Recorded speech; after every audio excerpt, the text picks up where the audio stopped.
നമസ്കാരം, സിറ്റി ന്യൂസിലേക്ക് സ്വാഗതം. വിവിധ ആവശ്യങ്ങൾ ഉന്നയിച്ച് Kerala cooperative employees union Kannur ജില്ലാ കമ്മിറ്റിയുടെ നേതൃത്വത്തിൽ ജോയിന്റ് ട്രഷറർ ഓഫീസിലേക്ക് പ്രതിഷേധ മാർച്ച് സംഘടിപ്പിച്ചു. പരിപാടി CITU ജില്ലാ സെക്രട്ടറി K. അശോകൻ ഉദ്ഘാടനം ചെയ്തു. ഈ മേഖലയിലെ തൊഴിലാളികളുടെ പ്രമോഷന് ആസ്പദമായിട്ടുള്ള കാര്യങ്ങൾ, അതുപോലെ തന്നെ ഇതര മേഖലകളിൽ തൊഴിലാളികളുടെ ശമ്പള പരിഷ്കരണവുമായി താരതമ്യം ചെയ്യുന്ന സന്ദർഭത്തിൽ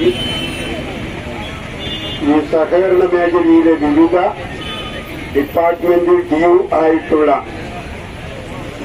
ശമ്പള പരിഷ്കരണം നടത്താത്തതിന്റെ പ്രശ്നങ്ങൾ ഒക്കെ തന്നെ സംസ്ഥാന കമ്മിറ്റി ഈ പ്രക്ഷോഭത്തിന് ആസ്പദമായിട്ട് മുന്നോട്ട് വെച്ചിട്ടുണ്ട് എന്നുള്ളതാണ്. കേരളത്തിലെ സഹകരണ പ്രസ്ഥാനം ഇന്ത്യയിൽ തന്നെ ഏറ്റവും വിപുലമായിട്ടുള്ള പ്രവർത്തന ശൃംഖലയുള്ളതാണ്.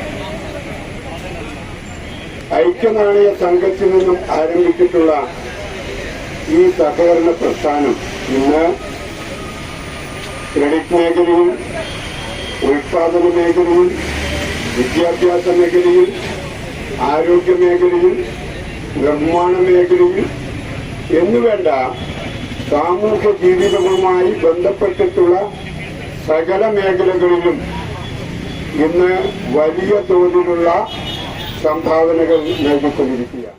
KCEU ജില്ലാ പ്രസിഡന്റ് V. വിനോദ് അധ്യക്ഷത വഹിച്ചു. യൂണിയൻ സർക്കാരിൽ സമർപ്പിച്ച നിവേദനങ്ങൾ അംഗീകരിക്കുക, സഹകരണ സ്ഥാപനങ്ങളെയും ജീവനക്കാരെയും ദോഷകരമായി ബാധിക്കുന്ന ചട്ടം ഭേദഗതികൾ പിൻവലിക്കുക, ശമ്പള പരിഷ്കരണ കമ്മിറ്റികൾ രൂപീകരിക്കുക, സഹകരണ ജീവനക്കാർക്ക് ആരോഗ്യ ഇൻഷുറൻസ് പദ്ധതി ആരംഭിക്കുക, കേന്ദ്ര സർക്കാരിന്റെ സഹകരണ വിരുദ്ധ നയങ്ങൾ അവസാനിപ്പിക്കുക തുടങ്ങിയ ആവശ്യങ്ങൾ ഉന്നയിച്ചായിരുന്നു മാർച്ച് സംഘടിപ്പിച്ചത്. MM മനോഹരൻ സ്വാഗതവും K. ദീപ നന്ദിയും പറഞ്ഞു. T. തമ്പാൻ, അനൂപ് ചന്ദ്രൻ എന്നിവർ സംസാരിച്ചു. കൂടുതൽ വാർത്തകൾ അറിയാൻ സിറ്റി ചാനൽ വാട്സ്ആപ്പ് ഗ്രൂപ്പിൽ ജോയിൻ ചെയ്യുക. ഒപ്പം YouTube ചാനൽ സന്ദർശിക്കുക. വാർത്തകളുടെ അവസാനിക്കുന്നില്ല. മറ്റൊരു വാർത്തയുമായി വീണ്ടും കാണാം. നമസ്കാരം.